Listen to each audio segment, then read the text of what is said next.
I'm Surabhi Sharma. खबरों से update रहने के लिए India TV YouTube channel subscribe करिए, साथ में बेल आइकन जरूर दबाएं। जुड़े रहें इंडिया टीवी के साथ। आयशा की सुसाइड के बाद देश की मस्जिदों से मुसलमानों को बड़ा संदेश दिया जा रहा है और मस्जिदों से मौलानाओं ने मुसलमानों से क्या कहा है, इस रिपोर्ट में देखिए।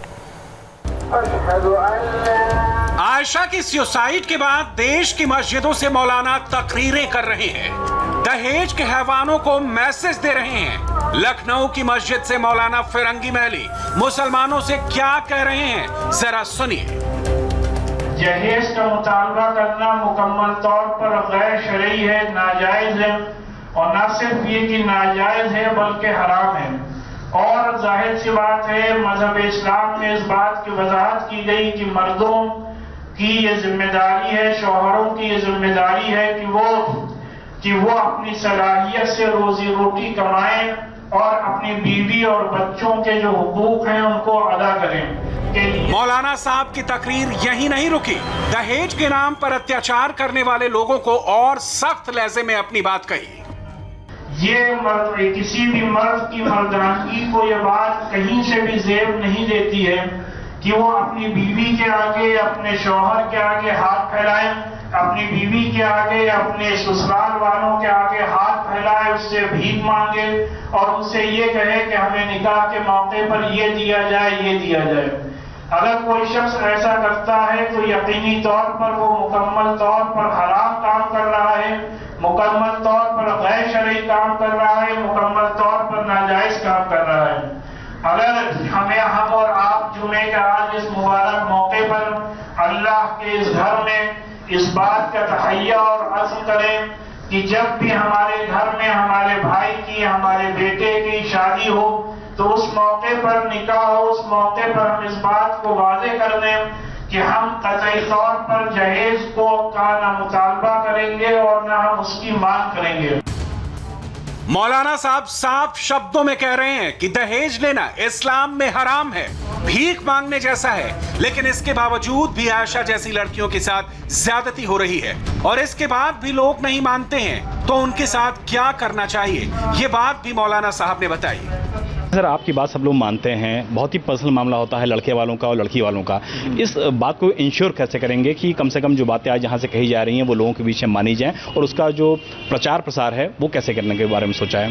इस सिलसिले में पहला स्टेप तो यही जो हमने कहा कि जुमे के खुतबा है, क्योंकि जुमे का जो खुतबा होता है उसको तमाम मुसलमान बहुत गौर से सुनते हैं और उस पर अमल करने की कोशिश करते हैं। उसमें सेकेंड स्टेप ये है कि जिसके यहाँ भी शादी होगी, जाहिर सी बात है वो किसी न किसी महल्ले में, लोकेलिटी में रहता है और तकरीबन हर लोकेलिटी में मस्जिदें मौजूद हैं, तो वहाँ के जो इमाम साहब होंगे वो उन लोगों को समझाएंगे, बुझाएंगे। जो लोग इस तरह की बात नहीं मानेंगे कि उनका सोशल बाइकआउट भी किया जाएगा?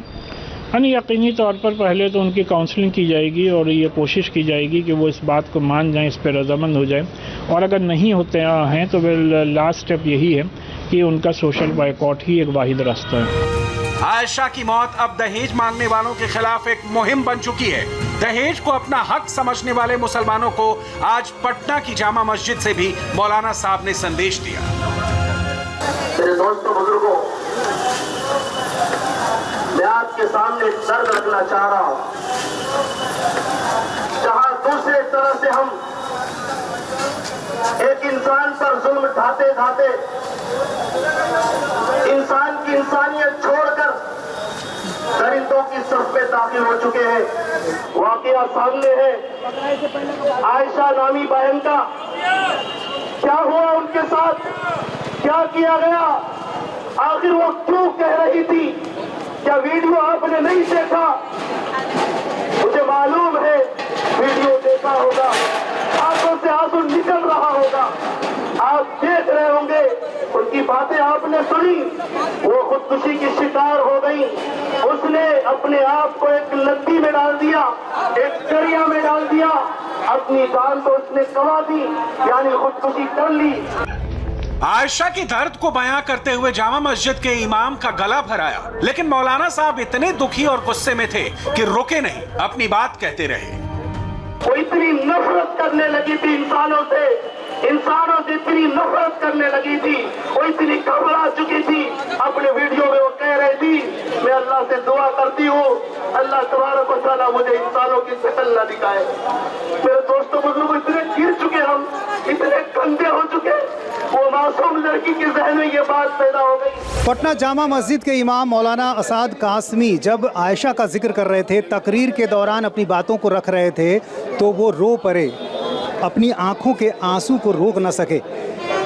मौलाना साहब, हमने वीडियो देखा है, आपने भी देखा होगा, कई लोगों की आंखें नम हो गई जो आयशा ने बातें कही, और आज आप भी जब बोल रहे थे तो आपके भी जो शब्द हैं वो आप रुआं से हो गए थे। जी बिल्कुल, ये मामला जो है बहुत ही दर्दनाक और कर्बनाक मामला है और परेशान कुन मामला है।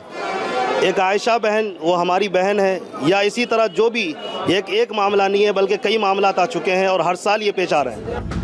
आयशा के सुसाइड के वीडियो ने हर किसी को हिला दिया है।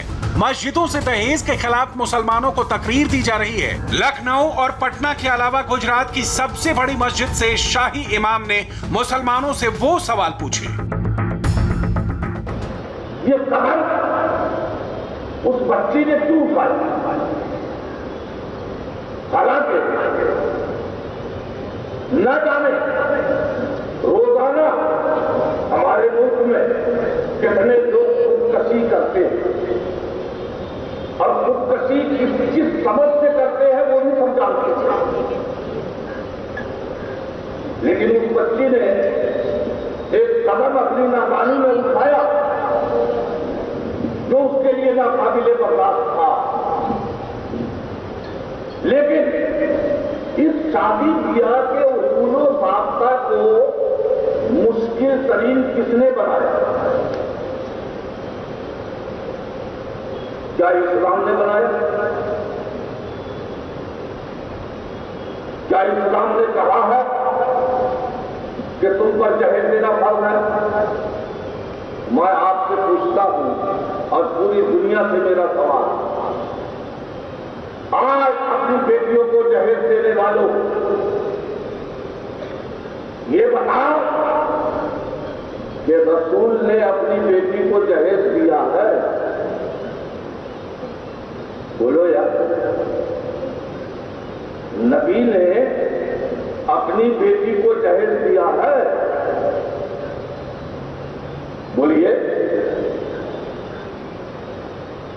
साबित नहीं कर सकते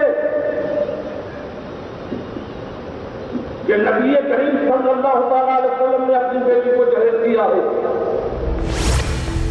अहमदाबाद की जामा मस्जिद के शाही इमाम के सवालों का किसी के पास कोई जवाब नहीं था।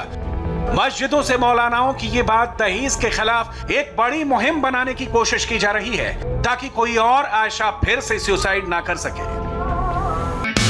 हाय, आई एम सुरभि शर्मा। खबरों से अपडेट रहने के लिए India TV YouTube channel subscribe करिए, साथ में बेल आइकन जरूर दबाएं। जुड़े रहें इंडिया टीवी के साथ।